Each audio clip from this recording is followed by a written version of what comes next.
Pumunta ho muna tayo dito. Mainit 'to, eh, 'no? Mainit na mainit 'to. Oh, dahil sinasabi nila, "Naku, si Menardo Guevara hindi na kayang ipagtanggol." Oh, hindi na daw kayang ipagtanggol ang gobyerno, sabi.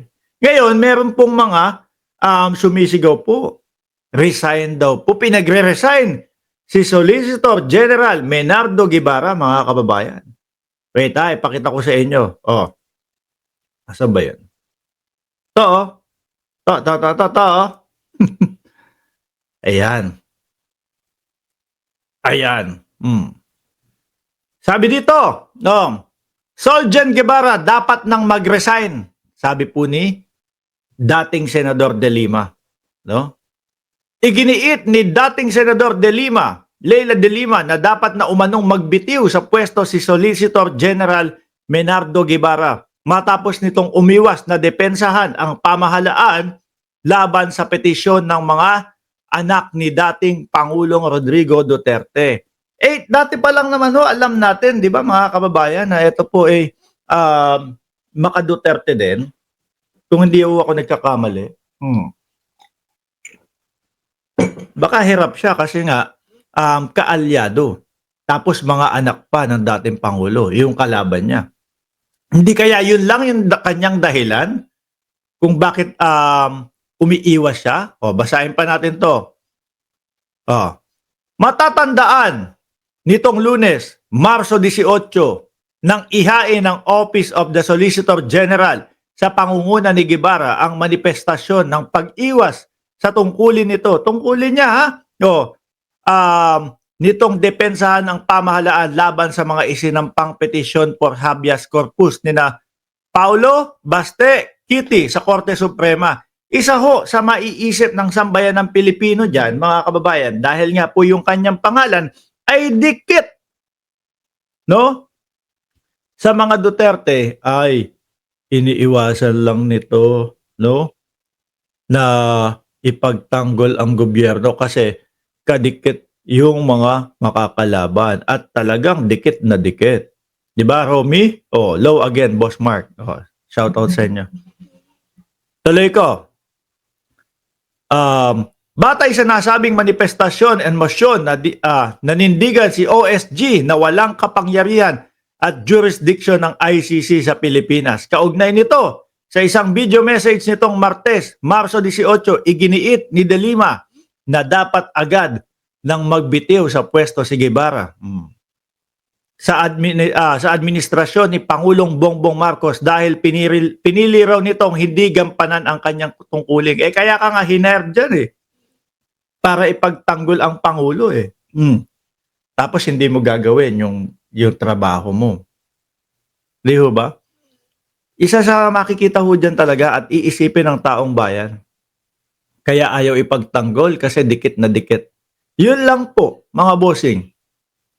Walang ibang masasabi dyan. Walang ibang maiisip ang sambayan ng Pilipino dyan.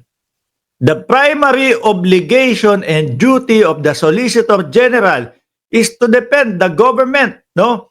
If he cannot defend the government, not even on the basis of conflict of interest, but on insisting on a personal legal opinion, and that is not even crucial to defending the public official involved, it is time for him to go.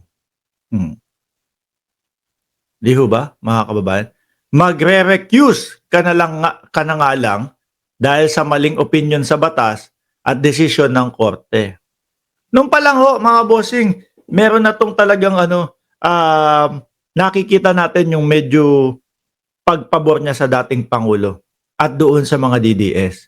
Sabi ni Michelle Joy Kindasan, Marcos loyalist from Macau. Matalino talaga si BBM. Bago matapos ang terms niya, huli lahat sa lambat at maalisan ng maskara lahat ng alipores ni Digong. Wala nang ginawa, no? Wala nang ginawa ng mga peak na balita, mga DDS. Yan, akala nila maniniwala. Mahirap yan. 'Di ba? Napakahirap po niyang laban na yan na mag-fake news. mga bossing. Ngayon, ang sagot naman po dito ni Menardo Guevara, mga kababayan, ay eto po. Sandali, tanggalin ko to. Ang sagot niya po dyan ay tungkol sa resign, madami pong sumisigaw kasi. Ayan. Guevara, sinabing kay PBBM lang nakasalalay kung tatanggalin siya bilang isang Solicitor General. Sa gitna, no, ng mga panawagan magbitaw siya. Siguro pati akala ko si Ping Lacson, si Pangulong Bongbong pala. Sinabi ni Solicitor General Menardo Guevara na iniwanan na niya ang desisyon kay Pangulong Bongbong Marcos kung tatanggalin na siya sa pwesto sa Office of the Solicitor General. No, malamang kailangan ng magdedepensa o kailangan ng maglo-lawyer para sa gobyerno, mga kababayan. Dapat po talaga nasibakin, tanggalin na. Matatandaan itong March 17. Magkaiba yung balita doon Dito Marso 18. Tapos dito March 17 naman nung inihain niya. Aba. Layo ng naturang petisyon ng magkakapatid na Duterte na para maibalik sa Pilipinas ang kanilang amang si dating Pangulong Duterte mula sa kustodiya ng International Criminal Court dahil malabo na ho yun. No? Ang kailangan ho dyan, mga kababayan, fokusan na nila yung problema nila doon sa ICC. Dahil po ang ICC, nakikita ko, kung meron man na pagkakamali, dahil ang ginigiit po ng mga DDS merong illegal na pag-aresto. Kung meron man, bahala kayo dyan sa Pilipinas.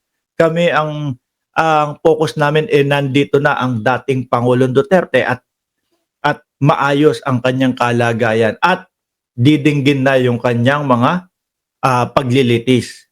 Tingin ko, yun na lang po ang iniisip ng ICC ngayon. Kung meron mang mga ganito, at sasabihin, ibalik nyo na sa amin yan. Ay, hindi, nandito na sa amin to. Kustodiya na namin ito. No? Kaya dapat, yung kampo ng dating Pangulo, nakapokus na siya. Nakapokus na ho sila, mga kababayan, doon sa solusyon. No? Wag na po silang magpaligoy-ligoy. Wag na po silang kung saan-saan pa pumupunta. Hindi po makakatulong yung rally-rally na sigaw nila. Rally tayo.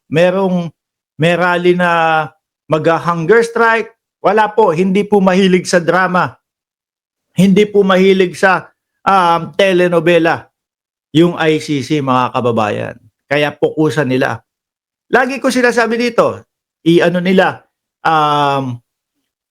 mag-request sila na kung every 6 months, yung hearing, i-request nila na maging every month.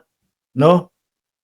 Dahil napakahaba nung 6 months na pag-aantay.